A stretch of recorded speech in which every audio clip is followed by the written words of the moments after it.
দেশে হাম ও উপসর্গ নিয়ে একদিনে সর্বোচ্চ 17 শিশুর মৃত্যু, 49 দিনে প্রাণহানি ছাড়ালো 300, নিশ্চিত ও সন্দেহজনক আক্রান্ত 47,000-এরও বেশি। পশ্চিমবঙ্গে অবসান হচ্ছে মমতা যুগের। ভরাডুবির পথে তৃণমূল কংগ্রেস, বড় জয়ে নীলবাড়ির মসনদে বসছে নরেন্দ্র মোদীর বিজেপি। তামিলনাড়ুতে থালাপতি ঝড়। পশ্চিমবঙ্গে ক্ষমতার পালা বদলে বাংলাদেশে পররাষ্ট্রনীতিতে প্রভাব পড়বে না, পুশ ইন নিয়ে আলোচনা চলবে, শিগগিরই সব ধরনের ভিসা চালুর আশা। প্রকল্প অনুমোদন প্রক্রিয়া সহজ করার নির্দেশ প্রধানমন্ত্রীর। বন্ধ কারখানা খুলতে বৈঠক, পরিত্যক্ত 8 বিমানবন্দর চালুর সিদ্ধান্ত। আবারও পরিবর্তন আনা হচ্ছে পুলিশের পোশাকে, থাকছে আগের ধাঁচের ইউনিফর্ম, প্যান্ট হবে খাকি রঙের, জানালেন স্বরাষ্ট্রমন্ত্রী। এবং যুক্তরাষ্ট্রে নৃশংস হত্যার শিকার পিএইচডি শিক্ষার্থী লিমনকে জামালপুরে দাফন, বিচার নিশ্চিতে যোগাযোগ চলছে যুক্তরাষ্ট্রের সাথে।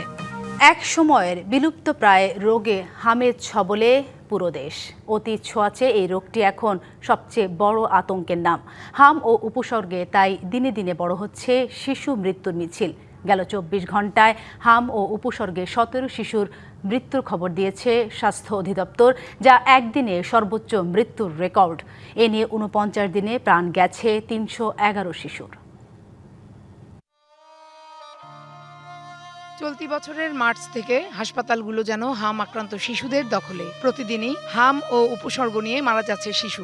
নিয়মিত টিকা দেওয়ার বিলুপ্ত প্রায় রোগে পরিণত হয়েছিল হাম। রাষ্ট্রীয় ও গণমাধ্যমের তথ্য অনুযায়ী 2024 সালে এই টিকাদান কার্যক্রম ব্যাপকভাবে ব্যাহত হয়, যার ফলে শিশুদের বড় একটি অংশ হাম সহ অত্যাবশ্যকীয় টিকা থেকে বঞ্চিত। এতে নতুন করে অতি ছোঁয়াচে এই রোগটির প্রাদুর্ভাব দেখা যায় দেশে। স্বাস্থ্য অধিদপ্তরের তথ্য অনুযায়ী 15 মার্চ থেকে 4 মে পর্যন্ত 49 দিনে হাম ও উপসর্গে প্রাণ গেছে 311 শিশুর। আর গেল 24 ঘন্টায় 17 শিশুর মৃত্যু হয়েছে, যা চলতি বছর একদিনে হাম ও উপসর্গে সর্বোচ্চ মৃত্যুর রেকর্ড। এ পর্যন্ত সারা দেশে নিশ্চিত হাম আক্রান্ত 5,467 জন এবং সন্দেহজনক আক্রান্ত 41,793 জন। হামে হঠাৎ এত সংখ্যক শিশুর মৃত্যুতে জনমনে আতঙ্ক ছড়িয়ে পড়েছে। এই অনাকাঙ্ক্ষিত মৃত্যু নিয়ে উঠেছে প্রশ্ন। এই যে 30,000 লোকের ভাগ্য এবং এই যে 2,500 লোক মারা গেল, এর দায়িত্ব ইন্টারিম গভর্নমেন্ট ডক্টর ইউনূসকে নিতে হবে। দেশ জুড়ে টিকার সংকট তৈরি হয় এবং টিকাদানের হার দ্রুত কমে যায়।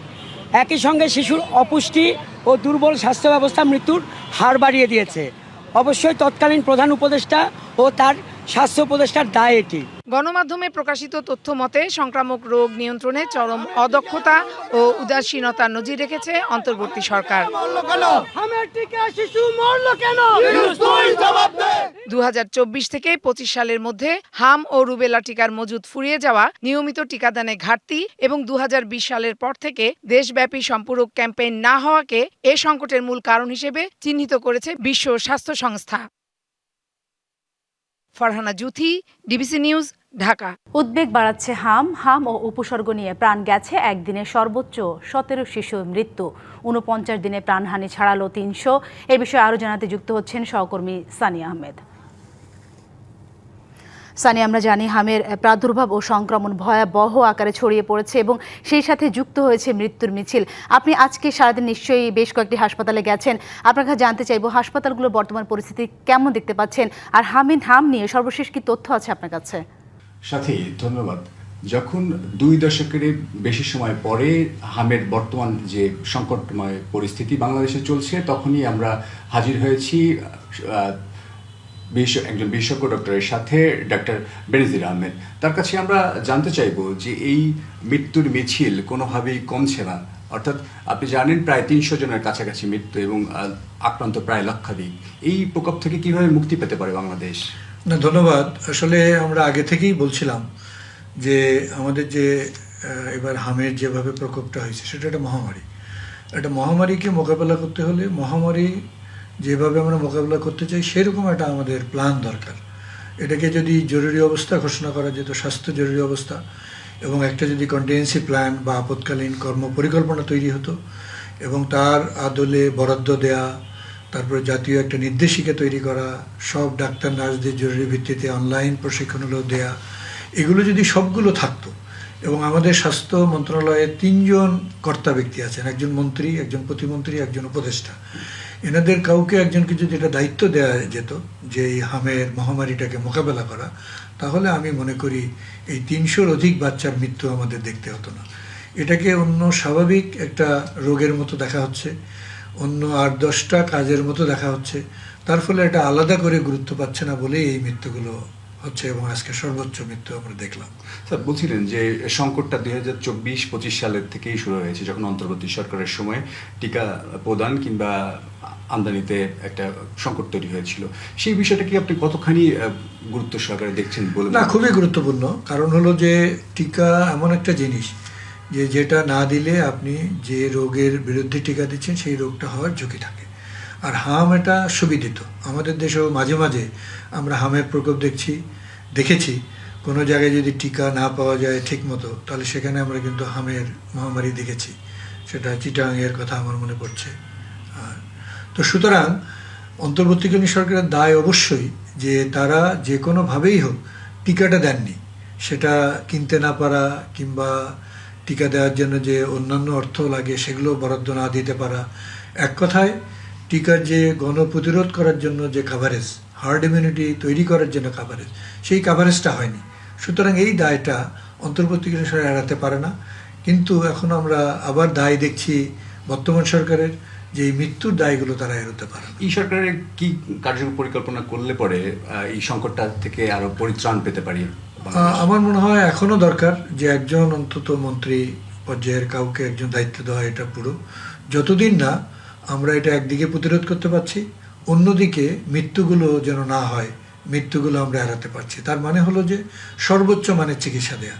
সেখানে একদিকে যেরকম লাগবে আইসোলেশন করা, যাতে করে অন্যদের মধ্যে রোগ না ছড়ায়, পাশাপাশি লাগবে যাদের ভেন্টিলেটরি সাপোর্ট বা অন্যান্য সাপোর্ট যেগুলো লাগে, নিউমোনিয়া হলে নিউমোনিয়ার জন্য যে সাপোর্ট, ডায়রিয়া হলে ডায়রিয়ার জন্য যে সাপোর্ট, এর প্রতিরোধ ক্ষমতা বাড়ানোর জন্য যে আমাদের ভিটামিন এ দেয়া, এই সবগুলো যদি করা যায় এবং এর জন্য যদি আমরা ডাক্তার নার্সদের একটু প্রশিক্ষণ দিতে পারি, অনলাইনও হতে পারে, সেটা 2 ঘন্টার, অনেক বড় প্রশিক্ষণ লাগবে তা না, কিন্তু আমাদের দরকার যে একদম প্রত্যন্ত অঞ্চল থেকে সর্বোচ্চ জাতীয় পর্যায় পর্যন্ত বা রাজধানী পর্যন্ত সবখানেই যেন একটা মানসম্পন্ন চিকিৎসা দেওয়া যায়, তাহলে আমরা আর এই মৃত্যুগুলো দেখব না।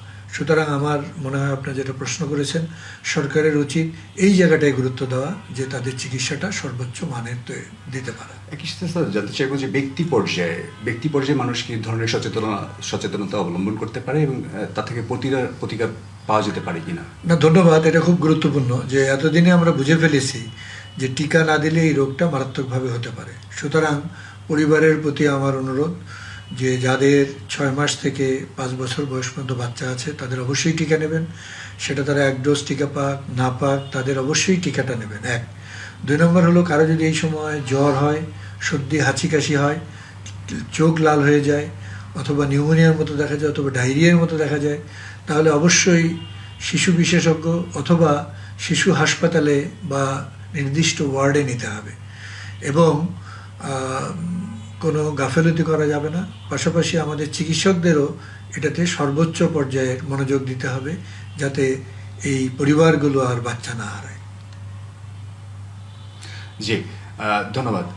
আপনাকে ধন্যবাদ। আপনাদের সাথে যুক্ত ছিলেন ডাক্তার বেনজির আহমেদ।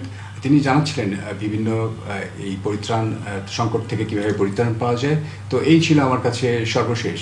ধন্যবাদ সানি আপনাকে। পশ্চিমবঙ্গের বিধানসভা নির্বাচনে তৃণমূলের টানা 3বারের অভাবনীয় প্রভাব ও নীলবাড়ির মসনদের দখলের পথে বিজেপি। সকাল 8টা থেকে শুরু হওয়া গণনায় এখন পর্যন্ত 197 আসনে এগিয়ে বিজেপি। তৃণমূল এগিয়ে 87টিতে, 2টি আসনে আনুষ্ঠানিক ফল ঘোষণা করেছে নির্বাচন কমিশন। মন্তেশ্বর আসনে জয়ী হয়েছেন বিজেপি প্রার্থী, আর ভগবান গোলায় জিতেছে তৃণমূল। এরই মধ্যে বিজয় নিশ্চিত বলে দাবি করেছে কেন্দ্রের শাসক দল।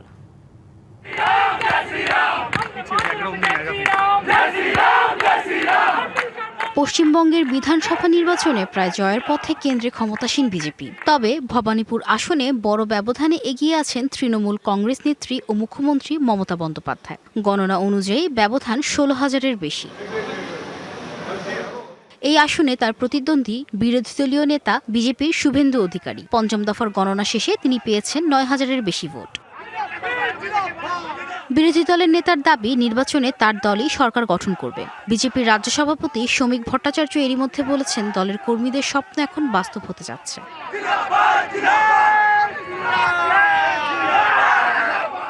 এদিকে ভোট গণনার মধ্যেই কিছু এলাকায় বিচ্ছিন্ন সংঘর্ষের খবর পাওয়া গেছে। কোচবিহারের দিনহাটায় বিজেপি ও তৃণমূল কর্মীদের মধ্যে সংঘর্ষ হয়েছে। পরে পুলিশ পরিস্থিতি নিয়ন্ত্রণে আনে।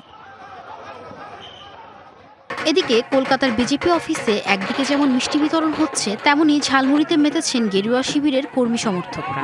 অবশ্য মমতা বন্দ্যোপাধ্যায় জরুরি বার্তায় পোলিং এজেন্টদেরকে যার যার অবস্থানে থাকার আহ্বান জানিয়েছেন। কাউন্টিং এজেন্টরা এবং প্রার্থী ক্যান্ডিডেটরা তারা ভোটিং এলাকা ছেড়ে আসবেন না। স্ট্রং রুমে যেখানে কাউন্টিং হচ্ছে, মানে সেন্টারে, সেখান ছেড়ে কেউ আসবেন না। এটা বিজেপির প্ল্যান। অন্যদিকে মুখ্যমন্ত্রী মমতার অফিসের বাইরে স্লোগান দিচ্ছে বিজেপি কর্মীরা। Rahnuma Fermin, DBC news desk. পশ্চিমবঙ্গের বিধানসভা নির্বাচনে তৃণমূলের টানা 3বারের অভাবনীয় প্রভাব ও নীলবাড়ির মসনদের দখলের পথে বিজেপি। সকাল 8টা থেকে শুরু হওয়া গণনায় এখন পর্যন্ত 197 আসনে এগিয়ে বিজেপি। ভোট গণনার আরও খবর জানাতে সরাসরি যুক্ত হচ্ছে আমাদের এই সহকর্মী বিশ্বনাথ দাসের সাথে।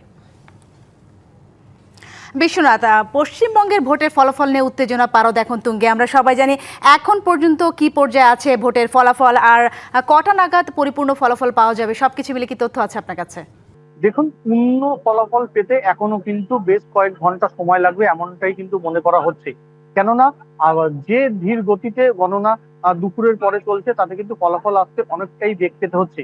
ইতিমধ্যেই আমরা যেটা দেখেছি, প্রায় ঘন্টাখানেক আগে যেখানে বিজেপি টোটাল আসন 197 আসনে তারা এগিয়েছিল, কিন্তু সেইটি কিন্তু 200 অতিক্রান্ত ইতিমধ্যেই করে গিয়েছে।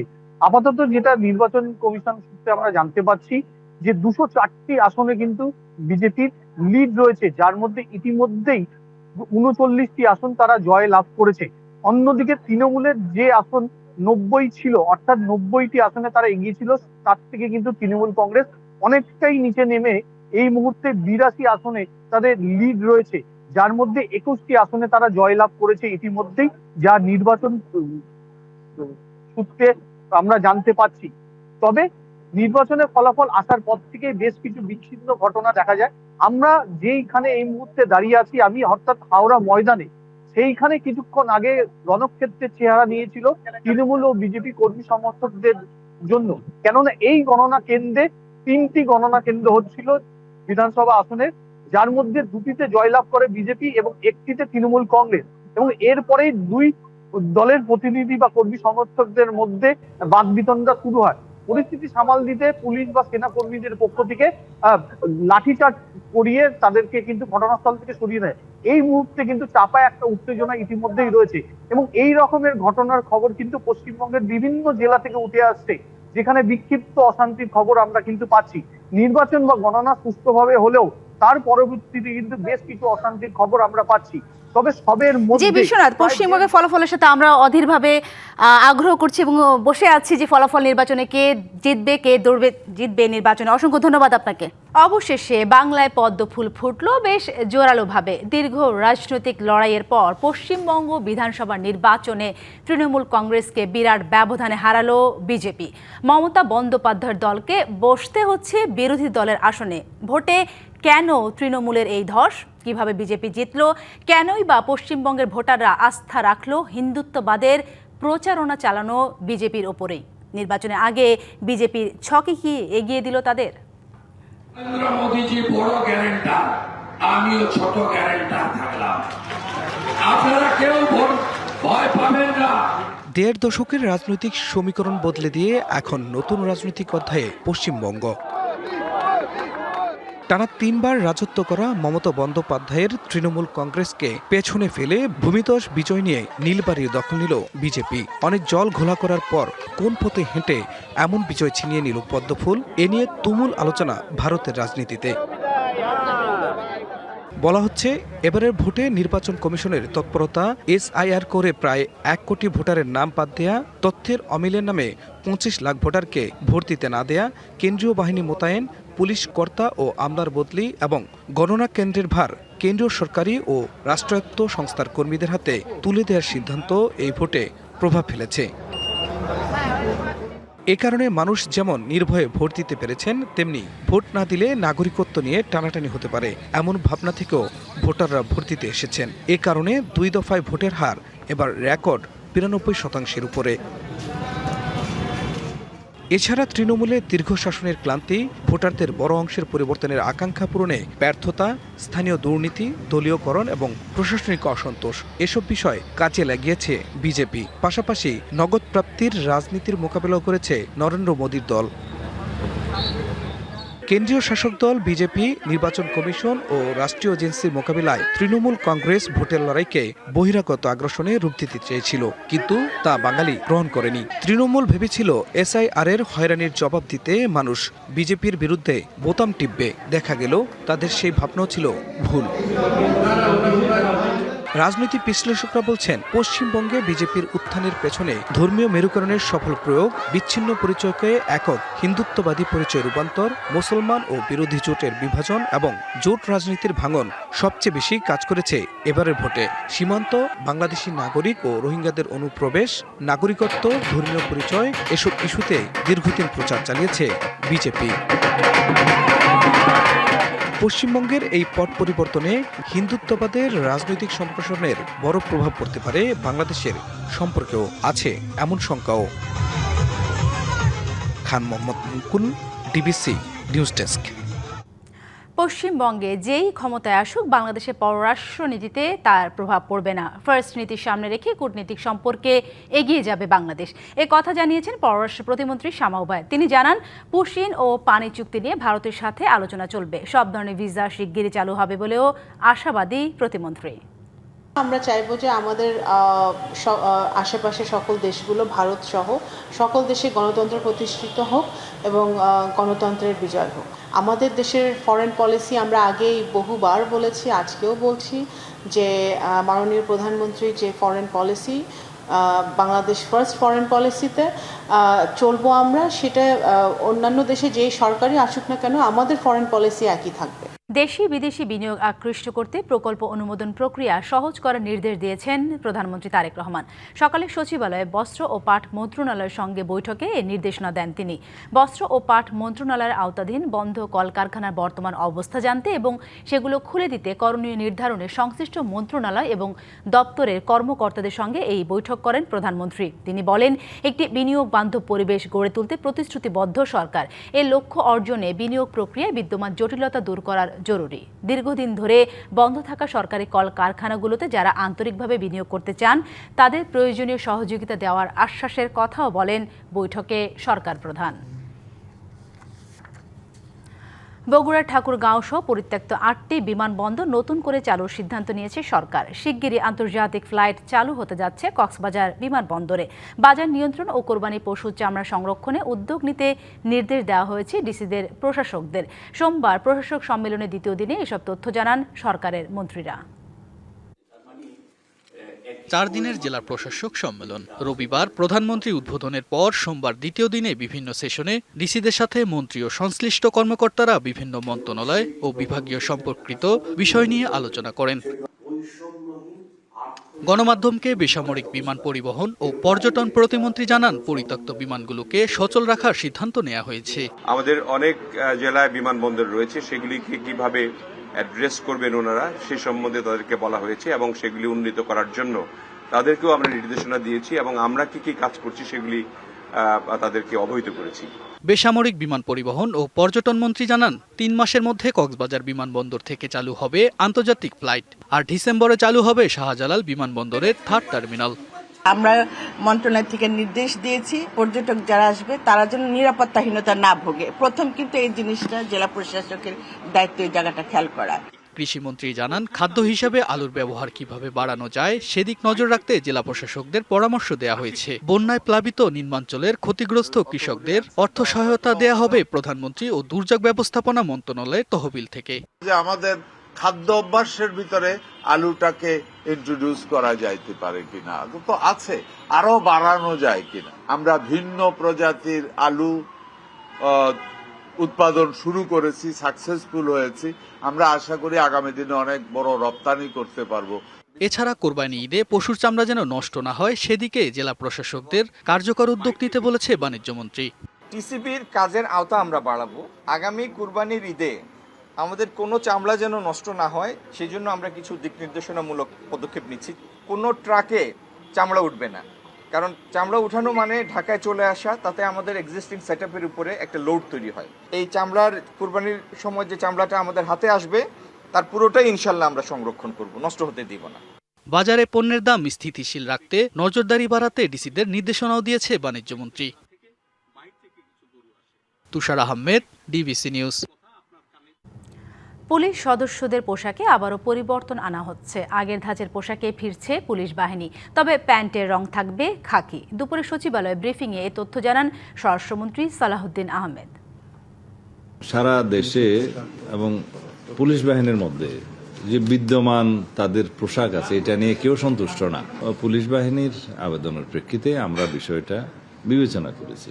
উপরের অংশ আগে যেটা ছিল মেট্রোর জন্য এবং সারা দেশের জন্য সেটা আমরা বহাল রেখেছি, তবে প্যান্ট পাজামা সেটা আমরা খাকি ড্রেস দিয়েছি। রাঙামাটি জেলা ছাত্র দলের নবগঠিত কমিটি নিয়ে অসন্তোষের জেরে দুই পক্ষের মধ্যে সংঘর্ষ হয়েছে। এতে আহত হয়েছেন অন্তত 10 জন। আইন শৃঙ্খলা পরিস্থিতি নিয়ন্ত্রণে 144 ধারা জারি করেছে প্রশাসন। রাঙামাটি জেলা কমিটি বাতিলের দাবিতে দুপুর থেকে পদবঞ্চিতরা বিএনপি দলীয় কার্যালয়ের সামনে অবস্থান নেয়। অন্যদিকে পৌরসভা প্রাঙ্গণ থেকে নবনির্বাচিত কমিটির অনুসারীরা আনন্দ মিছিল বের করার চেষ্টা করলে উভয় পক্ষের মধ্যে সংঘর্ষ হয়। এ সময় ইটপাটকেল নিক্ষেপ, লাঠিসোঁটা ও দেশীয় অস্ত্র নিয়ে হামলার ঘটনা ঘটে। এক পর্যায়ে নবনির্বাচিত কমিটির সমর্থকেরা পদবঞ্চিত কর্মীদের হটিয়ে বিএনপি কার্যালয় দখলে নেয়। সংঘর্ষ থামাতে পুলিশ সেনাবাহিনী লাঠি পেটা করে ছত্রভঙ্গ করে দেয়। তলিয়ে যাওয়া হাওরে ডুবেছে সোনালী ধান। কোথাও কোথাও সামান্য ধান কাটা হলেও নষ্ট হচ্ছে খোলায় পড়ে। শ্রমিক সংকটে ফসল শুকাতে না পারায় বাধ্য হয়ে মধ্যস্বত্বভোগীদের কাছে বিক্রি করতে হচ্ছে, আর এতে মিলছে নামমাত্র মূল্য, উঠছে না উৎপাদন খরচ। 7 জেলা নিয়ে বিস্তৃত হাওর, বিশাল তার ব্যাপ্তি। অধিকাংশ হাওরই এখন পানিতে থই থই করছে। তলিয়ে গেছে বোরো ধানের ক্ষেত। বছরের একমাত্র ফসল বোরো ধান ঘরে তোলার আগেই প্রকৃতির ছোবল। নৌকা দিয়ে পানির নিচে ডুবে থাকা ধান তোলার চেষ্টা করছেন কেউ কেউ। কয়েক জায়গায় সামান্য ধান কাটতে পেরেছেন কৃষক, কিন্তু শুকানোর জায়গা নেই। আবার আছে শ্রমিক সংকটও। রোদ উঠলেও শঙ্কা কাটেনি হাওরে। যে কোনো সময় আবার নামতে পারে ঝুম বৃষ্টি, তাই ফসল নিয়ে দুশ্চিন্তা। এই বৃষ্টি অনেক ক্ষতি করছে, আমরা কোনো ধান ফান কিচ্ছু তুলতাম পারছি না। 7-8টা দিন ধরে কোনো ঘুম নাই, খানিও নাই। আউরের তোলাত আছি, তোলা তুই ধান এখন তুই আর কোনো নেই, তো পানি বাড়ে আবার টানতে নৌকাও নাই। ভেজা ধান সরকারি গুদামে বিক্রি করা সম্ভব না হওয়ায় কৃষক বাধ্য হয়ে মধ্যস্বত্বভোগীদের কাছে বিক্রি করছেন। উঠছে না উৎপাদন খরচও। বর্তমানে পানি তোলে আছে, সাগর অন্ত নিরুপায়, এবং আমি একা করি না, ইয়াওটা বেশি অংশ বাগই পানির তলে অনেকে রই। গরম নালাই জানেন তো ঠান্ডা কি ঠান্ডা সারা আর বুঝতে নাই রে বাবা, বেন থেকে 70,000 টাকা তুললেন না। কৃষি সম্প্রসারণ অধিদপ্তর বলছে, সুনামগঞ্জ, কিশোরগঞ্জ, নেত্রকোনা, হবিগঞ্জ, সিলেট, মৌলভীবাজার ও ব্রাহ্মণবাড়িয়ায় 46,730 হেক্টরের বেশি ধান ক্ষেত তলিয়ে ফসলের ক্ষতি হয়েছে। রোদ না থাকায় ধান তোলার পরও নষ্ট হচ্ছে। 4-5 কেজি করছিলাম, সব পানি চলে গেছে। কি অন্তরিটা আনার মতন নাই। সরকার আগে আমরা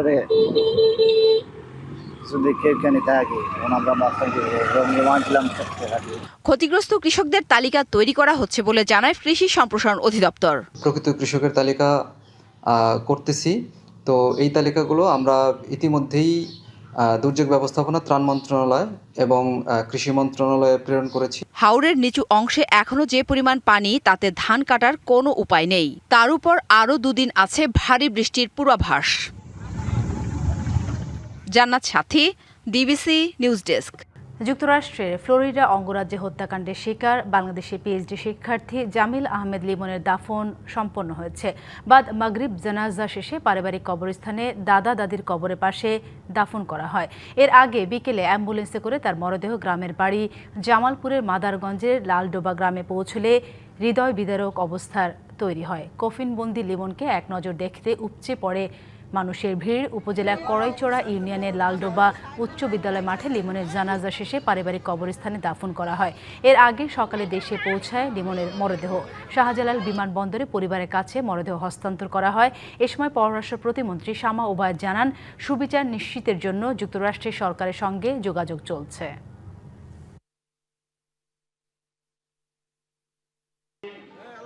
আমার ছেলেকে এইভাবে যে মরতে হবে জানি না, উপরওয়ালা জানে কি কষ্ট দিছে, এটাই আমার কাছে কষ্ট। লিমনের সাথে আরো একটি মেয়ে আমাদের বাংলাদেশের সন্তান বৃষ্টি ও নিহত হয়েছে। রিসেন্টলি আমরা জানতে পেরেছি যে বৃষ্টির মরদেহ শনাক্ত করা গেছে এবং তারও সেটাও আমরা যাতে আমরা খুব শীঘ্রই ফেরত আনতে পারি সেই কার্যক্রম চলছে। আন্তর্জাতিক প্রসঙ্গ, তেহরানের দেওয়া শান্তি প্রস্তাবের জবাব দিয়েছে ওয়াশিংটন, এমনটি তথ্য জানিয়েছেন পররাষ্ট্র মন্ত্রণালয়ের মুখপাত্র ইসমাইল বাঘাই। এছাড়া মার্কিন প্রেসিডেন্ট ডোনাল্ড ট্রাম্প জানিয়েছেন, হরমুজে আটকে থাকা জাহাজগুলোকে নিরাপদে সরে যেতে সর্বোচ্চ চেষ্টা করা হবে। ইরানের দেওয়া নতুন শান্তি আলোচনা প্রস্তাব নিয়ে ট্রাম্প জানান, ইরানের সঙ্গে খুব ইতিবাচক আলোচনা করেছেন মার্কিন আলোচকেরা। এদিকে সংঘাতের বাইরে থাকা যেসব দেশের জাহাজ হরমুজ প্রণালীতে আটকে রয়েছে তাদের নিরাপদে সরে যেতে সর্বোচ্চ চেষ্টা করবে যুক্তরাষ্ট্র। তার এই উদ্যোগের নাম দিয়েছেন প্রজেক্ট ফ্রিডম। ট্রাম্পের দেওয়া এই পোস্টের প্রতিক্রিয়ায় ইরান পার্লামেন্টের জাতীয় নিরাপত্তা কমিশনের প্রধান ইব্রাহিম আজিজি হুঁশিয়ারি দিয়ে বলেন, হরমুজ প্রণালীতে যুক্তরাষ্ট্রের যে কোনো ধরনের হস্তক্ষেপকে যুদ্ধবিরতির লঙ্ঘন হিসেবেই গণ্য করা হবে। খেলার প্রসঙ্গ, বিসিবির সভায় অনুমোদন দেওয়া হলো 3 সদস্যের নির্বাচন কমিশন। সব মিলিয়ে এই সভায় নেওয়া হয়েছে গুরুত্বপূর্ণ 4 সিদ্ধান্ত। আসন্ন নির্বাচন পরিচালনার জন্য 3 সদস্যের কমিশন গঠনে অনুমোদন দিয়েছে অ্যাডহক কমিটি, যেখানে ক্রীড়া পরিষদের 1 সদস্য ছাড়া বাকি 2 জনকে মনোনীত করবে বিসিবি। এছাড়া কাউন্সিলর মনোনয়নের আহ্বান জানিয়ে শিগগিরই জারি করা হবে নোটিশ। এদিকে চট্টগ্রাম, সিলেট ও বরিশালের আঞ্চলিক ক্রিকেট সংস্থাগুলোর পূর্ব গঠিত অ্যাডহক কমিটি বিলুপ্ত করা হয়েছে। 2 বছরের জন্য নতুন চুক্তি সম্পন্ন হয়েছে নতুন বেভারেজ কোম্পানির সাথে। সংবাদ এই ছিল এখনকার মতো। ডিবিসি নিউজের সংবাদগুলো পড়তে ভিজিট করুন dbcnews.tv আর ভিজিট করুন ডিবিসি নিউজের ফেসবুক পেজ এবং ইউটিউব চ্যানেল। ডিবিসির সঙ্গেই থাকুন।